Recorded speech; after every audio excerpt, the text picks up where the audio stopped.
and that could probably get it done. And then you'd have Patrick Beverley, Lewis Williams, LeBron James. They still have Gallinari, and then of course DeAndre. That would be a fun team to watch. I don't think quite as good as some of these other ones we've discussed, but that could certainly be a fun one. Right. Now, there are two teams that have been floated around that I don't think make a lot of sense. And the first one is the Bulls. I don't think LeBron to the Bulls makes a lot of sense because the players that he would be surrounding himself with, I don't think would work well with him. Zach LaVine can be dynamic at times, but Zach LaVine is also ball dominant. LeBron, LaVine, I don't know how they would coexist. You've also got Lauri Markkanen, who is a fantastic rookie. Well, he's not a rookie anymore. He's developing at a very high rate, and he is also touching the ball a lot, getting a lot of touches, getting a lot of good open shots. That's not the kind of player that LeBron James typically works well with. Kevin Love is an all-star, and he's hit or miss. The difference between Kevin Love and Lauri Markkanen is Lauri's a center. He's a big guy. And so LeBron driving to the basket or Lauri driving to the basket? Which of the two would you want? It'd be LeBron, but Lauri's the guy you want underneath scoring by his position. Yeah, I don't think this happens. And the Bulls have the money to sign LeBron.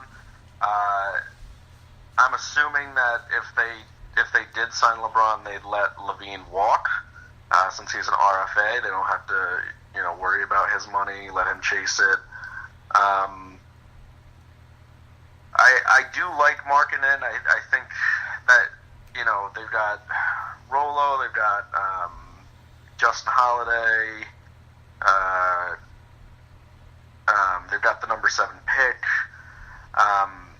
So it could be an interesting team, but I think there's no way in hell that LeBron goes to Jordan's former team. I do not see that happening purely for that reason. Wearing Jordan's number? Yeah. I didn't even think of that. I can dig around. Well, I don't think he can since I think it's retired, but yeah, I don't see that happening at all. The other team is the New York Knicks. I don't think it works. First of all, Kristaps Porzingis is hurt.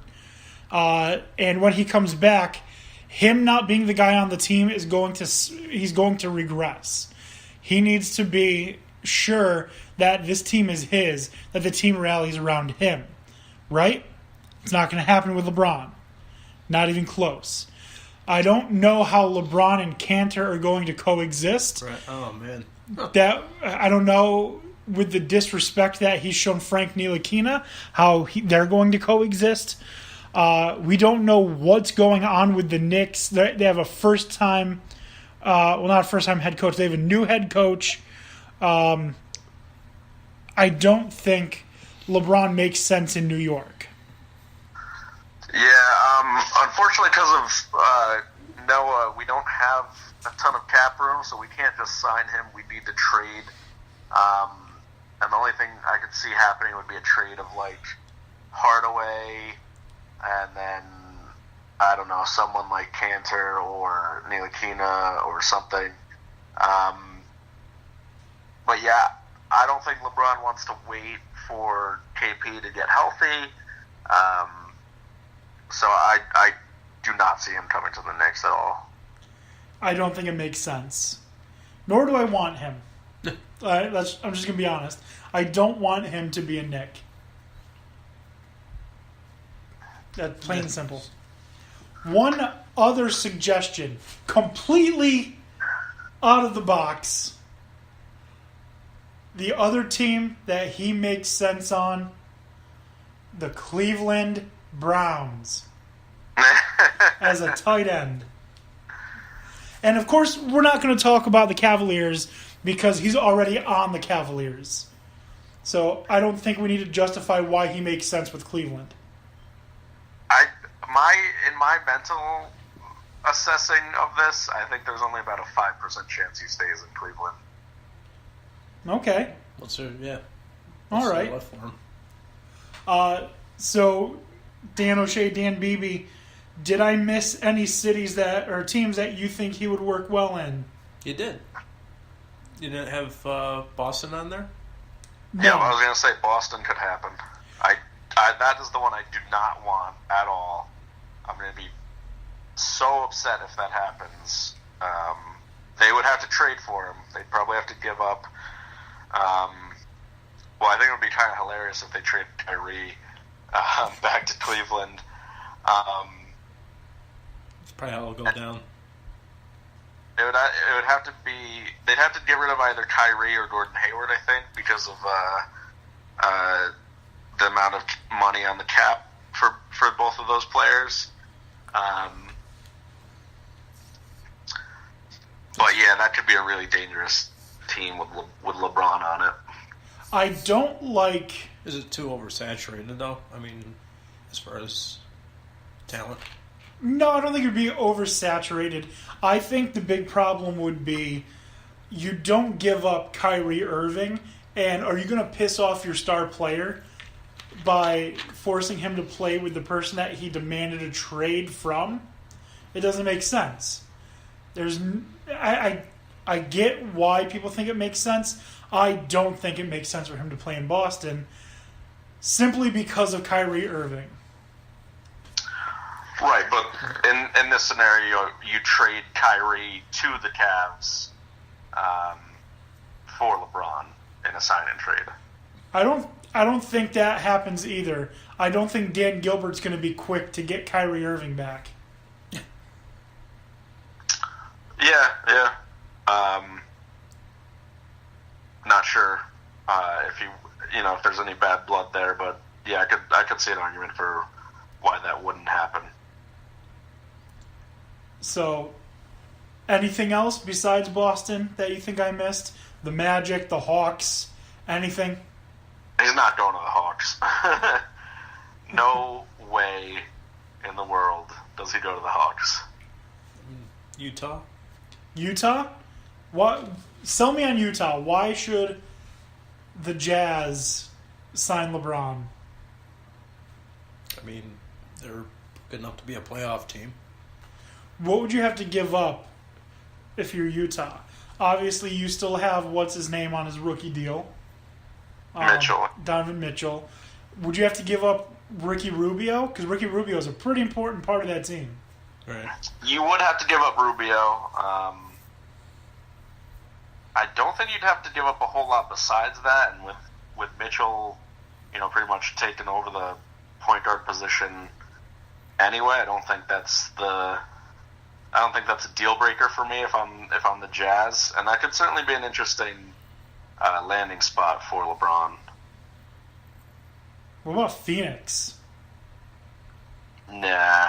They have the number one pick. Someone can win. Imagine this: LeBron calls up the Suns, says, "I'm coming. Draft this person." I just don't see it happening, but no, it would be funny. Yeah, and they'd get in a lot of trouble because free agency doesn't start till July 1st. Yep. All right. So, any other cities? Any other teams? Portland. The Blazers. Would that work, though? I mean, Damian Lillard already feels like he doesn't get any respect. So, yeah, it could pretty much bury him at that point. Right. Just a good, yeah. And you got what, CJ McCollum? Yeah. I don't think Portland works. I don't think you piss off Damian Lillard. Unless they sign and trade Lillard for LeBron. I think they would have to do something. I think they would have to make a trade. I don't think they have the cap for LeBron. Yeah, there you go. They could literally say, "Well, yeah, we don't respect you." There you go. See you. Right. You want to be an all-star? You're heading to Cleveland. They've had one. They've had one for 8 of the last 12 years. Yep. There's your benchmark. Go follow it. It's a good point. It's a good point. All right, guys, that was fun. Yeah, it should be interesting to see where it actually ends up. He's going to end up with retirement. Could you imagine? He's like, forget it, I'm done. Yeah, I'm done. Too much of this crap. I'm done. Bye. See ya. But I'm going back to college. I got 4 years of NCAA eligibility. Now that we kind of pulled apart each scenario, I kind of like your Philadelphia one. I think that would be... I think the one that makes the most sense is Philadelphia. The one that I like the most is Milwaukee. Yeah. I mean, you also got the Timberwolves with Jimmy Graham. Or Jimmy Butler, I mean. You got the Timberwolves with Jimmy Butler. Yeah, I think they'd have to work out a trade, though, as well. What about the Warriors? Oh, God. I mean, if you can't beat them, join them. Exactly. Exactly. I mean, if I'm the Warriors, why not just, send an inquiry? Just be like, hey, I you want want to to win do this? What are your salary requirements? If that happens, I want LeBron to get in a press conference and say that they're going to win not 1, not 2, not 3, not 4, not 5, not 6, but 7 championships. Because they're winning 7 straight. Oh, man. So, guys, I think this is it. Good discussion. Yeah, and of course we'll see where it goes. We do have an interesting fact this week. Alrighty. On June 12th, 1939, Baseball Hall of Fame opens in Cooperstown, New York. Awesome. Interesting. On this date in 1939, Hall of Fame in Cooperstown. It's been Baseball. years. It's been years since I've checked it out. It's got to have been changed tenfold from, to say 10, 15 years time. Yeah. So, Probably, I mean... And that definitely a fun time. If you haven't seen it already, check it out. Absolutely, especially if you're, our one listener from Italy. Just come on over for Baseball Hall of Fame. If you're a listener from Maryland, come on to the Baseball Hall of Fame. Which, by the way, listener from Maryland, I don't know who you are, but thank you. And please reach out to us on Twitter at Dan D'Antoni, on Facebook, Dan D'Antoni Sports, by email, dandantonisports@gmail.com. I guess I'm just going through the close right now. Sounds like it. Make sure you check us out every Tuesday, 7:15 p.m. on Spreaker. Also, you can download or subscribe or download any of our episodes on iTunes.